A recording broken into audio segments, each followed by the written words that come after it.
choppy and black. A couple of k's on from the power station, a white station wagon and horse float were pulled off the road behind some low sandhills. Propped against the flank of his car, hunched in a check fleecy jacket, was Malloy. He glanced up when I stopped, then turned back to his rollie. From his left hand dangled a long rein attached to a chestnut horse.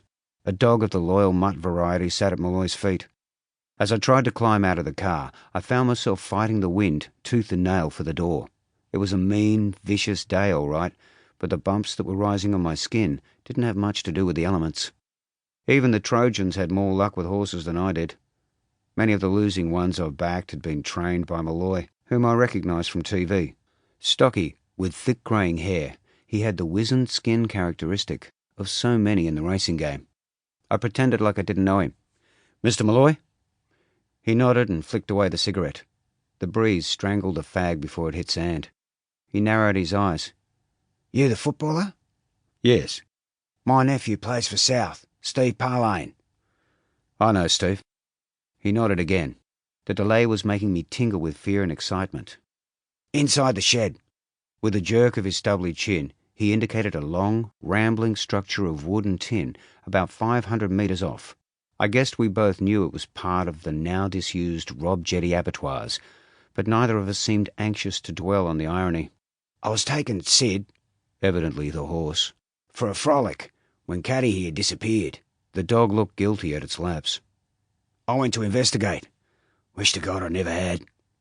I started towards the shed and Malloy followed. I wondered why he didn't box the horse. "You don't have to come," I told him. "It's okay. I won't be going in." We trudged along the bitumen in silence. The grey was lifting and the US fleet, which had been anchored off gauge roads for the last few days, was now clearly visible. I wondered what life on the high seas might be like, and pushed my doubled body into the fierce breeze. A car passed us, with its lights ablaze, and I wondered what the driver would make of the sight of two men, a horse and dog, shuffling along the road that bleak morning. Since I was wearing the suit, I would probably get made for the trainer. I wondered what it was like to be a horse trainer. I wondered anything but what deep down I was really wondering. What was in this place and how was I going to cope? When we reached the building, which was boarded up and vandalised, Malloy took a right turn and walked down its flank. We were heading towards the sea, across what had been a car park. Trapped in potholes was the rain of the previous 48 hours, dark as strong tea. Malloy stopped at a recessed concrete doorway that smelled of urine. A wire gate, evidently useless for a time, hung crazily from one good hinge. Malloy looked me in the eye. "I hope you've got a strong stomach." I stepped into the gloom. This part of the building had no windows, but up towards the road end, a few shafts of light penetrated. Probably some of the roofing tin had given way. "You want my torch?" Malloy's voice was comforting. He was only about a metre away, but it seemed like a furlong. "Thanks." I backed a step and saw the small torch offered through the doorway. Whatever he'd seen, Malloy wasn't keen on a repeat. The light helped. At the beach end of the rectangular building, broken bottles, tins, takeaway food containers. I played the beam straight ahead. Graffiti. An upturned 44-gallon drum. Mess.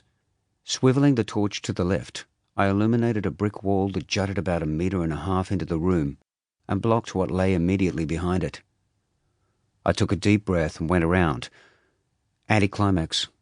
More rubbish. Then 5 meters further on, another jutting semi-wall like the one I'd just rounded.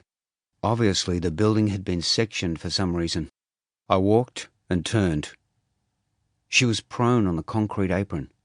At least her naked torso and legs were. Her head was staring back at me, severed, and fitted back to front like a doll whose head had been twisted 180 degrees. The face was swollen, distorted. The eyes like glass. Blood had congealed on the floor in pools. One arm was tucked under the stomach. The other, also severed, was propped against a corner of the wall. Fighting the urge to chuck, I forced myself to examine the concrete floor. No obvious weapon. A handbag marooned in blood. Shoes. Underwear. It wasn't till I turned to go back that I noticed. High up on the brick protrusion in blood had been written, "You